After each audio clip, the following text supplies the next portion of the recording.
अभी मैं हूँ जोधपुर में और मेरे पीछे देखिए आप कितना सुंदर नज़ारा है। ये है कायलाना लेक और अभी जाना है हमें वहाँ पर, वो है सिद्धेश्वर महादेव मंदिर। ये देखो कितना ब्यूटीफुल व्यू है कायलाना लेक का।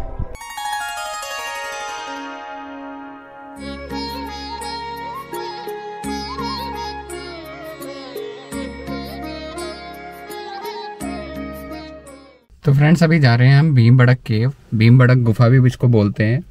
ये गुफा लगभग 8,000 साल पुरानी है।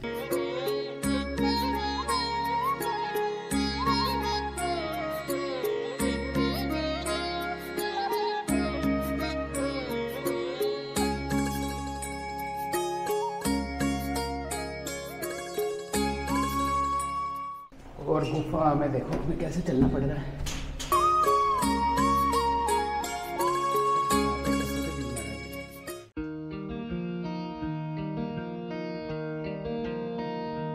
Good morning friends, welcome to another video and welcome to my channel Lalit Solanki the nature lover. अभी मैं हूँ जोधपुर में और मेरे पीछे देखिए आप कितना सुंदर नज़ारा है। ये है कायलाना लेक।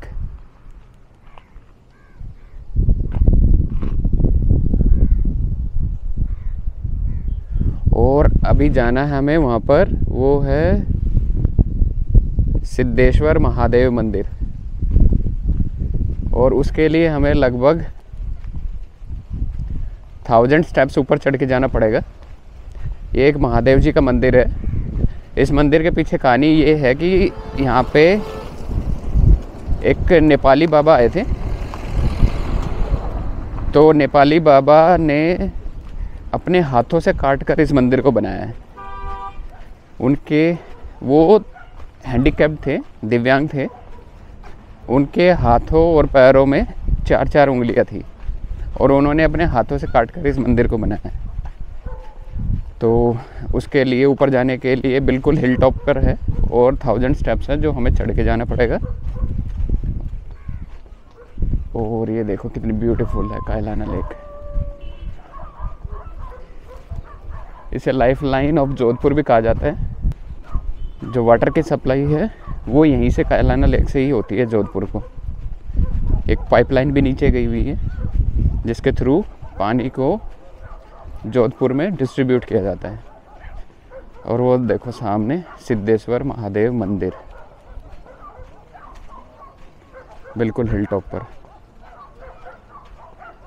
इसे सिद्धनाथ महादेव मंदिर भी बोलते हैं। ये है स्टार्टिंग पॉइंट, यहाँ से चढ़ाई स्टार्ट होती है। ये देखो कितना ब्यूटीफुल व्यू है कायलाना लेक का। स्टेप्स बहुत ज़्यादा हाइट के हैं। राइज़र जो है स्टेप्स का वो अराउंड 250 to 300 है। Generally it should not be more than 150 mm, but ये ऐसी जगह पे ऐसे स्टेप बना दिए वही बड़ी बात है। और ऐसे ही भी आपके स्टैमिना की भी टेस्टिंग होती है। और वो सामने दिख रहा है सिद्धनाथ महादेव मंदिर।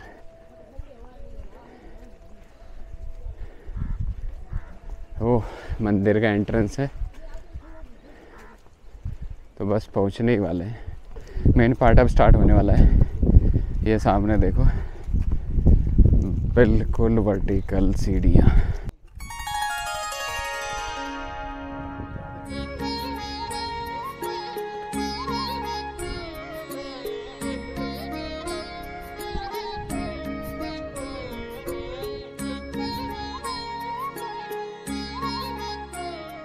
मैंने पहले सुना था कि यहाँ पर लगभग 1000 सीढ़ियाँ हैं मंदिर तक पहुँचने के लिए, लेकिन अभी आते वक्त हमने सीढ़ियाँ गिनती की तो ये लगभग 350 हैं। और यह मंदिर जो कि सिद्धनाथ महादेव मंदिर या सिद्धेश्वर महादेव मंदिर के नाम से जाना जाता है, ये जोधपुर के कुछ प्रसिद्ध मंदिरों में से एक है। वैसे जोधपुर को शिवनगरी कहा जाता है क्योंकि यहाँ पर लगभग 2000 मंदिर हैं, छोटे बड़े सब मिला के लगभग 2000 मंदिर से ज़्यादा हैं, इसलिए जोधपुर को शिवनगरी कहा जाता है। यह मंदिर तख्त सागर की पहाड़ियों में स्थित है और यहाँ के स्थानीय निवासियों की आस्था का प्रमुख केंद्र है। जैसा कि मैंने आपको बताया था कि बाबा नेपाली ने यहाँ पर इस मंदिर को अपने हाथों से काटकर बनाया था, उससे पहले 1932 में संत नारायण स्वामी तथा संत एकनाथ रानाडे यहाँ पर पधारे थे। तो उस समय ये पहाड़ियों में एक छोटा सा भगवान शिव का मंदिर था और उसके पास ही एक गुफा भी थी। जब संतों ने इस स्थान को देखा तो उन्हें तपस्या के लिए ये बहुत ही उपयुक्त लगा और उसके बाद से उन्होंने इसको अपना तपोस्थली बना लिया। उनके मरने के बाद जो शिष्य थे उनके बाबा नेपाली, उनको यहाँ का उत्तराधिकारी घोषित किया गया था और उन्हीं की देखरेख में उन्होंने अपने हाथों से ही काट कर इस मंदिर का जीर्णोद्धार किया और इतना बड़ा ये मंदिर बनवाया। तो ये था सिद्धनाथ महादेव मंदिर, और जैसा कि मैंने बताया ये है मेन टेंपल, और ये मंदिर नेपाली बाबा ने अपने हाथों से बनाया है इन पत्थरों को काट काट कर। ये मंदिर जोधपुर से लगभग 10 किलोमीटर की दूरी पर है और काफ़ी कन्वीनियंट मोड है, आप आराम से यहाँ तक पहुँच सकते हैं। टैक्सी लेके या ऑटो लेके आराम से यहाँ तक पहुँच सकते हैं। ये जितने भी न्यूली कंस्ट्रक्टेड जो भी ये प्लेस बनी हुई है, ये बेसिकली सारा समाधि स्थल है। ये देखो पूरे इस पे जो समाधि बनी हुई है, ये जो वॉल्स बनी हुई है, इनमें पूरे राम राम सत्यम शिवम सुंदरम ओम नमः शिवाय राम राम राम पूरा एनग्रेव किया हुआ है। ये है संकट मोचन हनुमान मंदिर।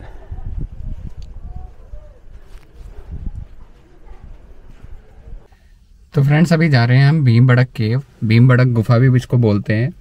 ये गुफा लगभग 8,000 साल पुरानी है और ये अजंता और एलोरा केव से भी ज़्यादा पुरानी है। इसके पीछे की स्टोरी ये है कि अज्ञातवास के दौरान जो पांडवों में भीमसेन थे, भीमसेन ने यहाँ पे तपस्या करी थी 5 दिन, और अंदर माता वैष्णवी की मूर्ति है गुफा में। ये सामने है भीमबड़क गुफा, क्योंकि भीम ने इस गुफा के मुहाने पर इस विशाल चट्टान को रख दिया था, तो इसलिए इस क्षेत्र का नाम पड़ गया भीमबड़क। और राजस्थानी में भड़क का मतलब होता है गुफा। यह एरिया अभी आर्मी के अंडर है, तो यहाँ तक पहुँचने के लिए नीचे एक चेक पोस्ट बनी हुई है, वहाँ पर आपको अपना आइडेंटिटी कार्ड दिखाना पड़ेगा और उसके बाद रजिस्टर में अपना नेम और एड्रेस की एंट्री करनी पड़ेगी। उसके बाद ही आप यहाँ तक पहुँच पाएंगे। यहाँ पर स्वामी स्वरूपानंद जी का आश्रम है और उन्होंने यहाँ पे हंस निर्वाण मठ की स्थापना की। उन्होंने यहाँ पर लगभग 40 वर्ष तक तपस्या की थी।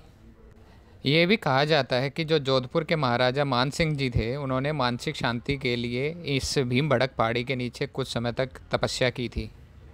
ये सामने देखो कितनी बड़ी चट्टान है, इधर राइट साइड में गुफा का मुहाना है और भीम जी ने इस चट्टान को, इस विशालकाय चट्टान को उठाकर इस गुफा के मुहाने पर रखा था कि अज्ञातवास के दौरान लोग उन्हें पहचान ना पाए, और उन्होंने यहाँ पे 5 दिन बिताए थे।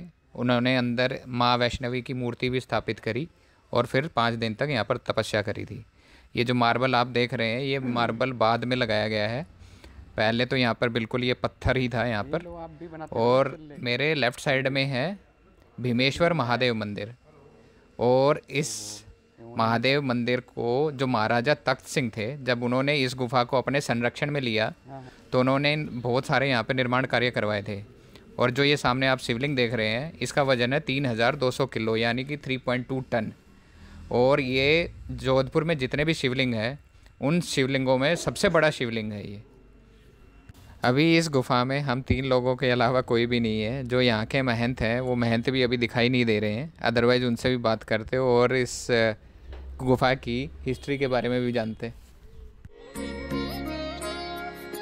इस गुफा का साइज़ लगभग 70 फीट बाय 300 फीट है और ये 10 फीट ऊंची है, और कई जगह पर इसकी जो ऊंचाई है वो 10 फीट से भी कम है। ये सामने कृष्ण भगवान की मूर्ति लगा रखी है, जैसे कृष्ण भगवान ने गोवर्धन पर्वत को उठाया था, उसी तरह ये मूर्ति यहाँ पर लगा रखी है। और उंगली पर उन्होंने इस केव के ये जो विशालकाय चट्टान है, इसको उठा रखा है। ये है इस गुफा की एंट्रेंस, और ये गुफा लगभग 25 से 30 मीटर लंबी है। और गुफा में देखो हमें कैसे चलना पड़ रहा है, काफ़ी नीचे है गुफा।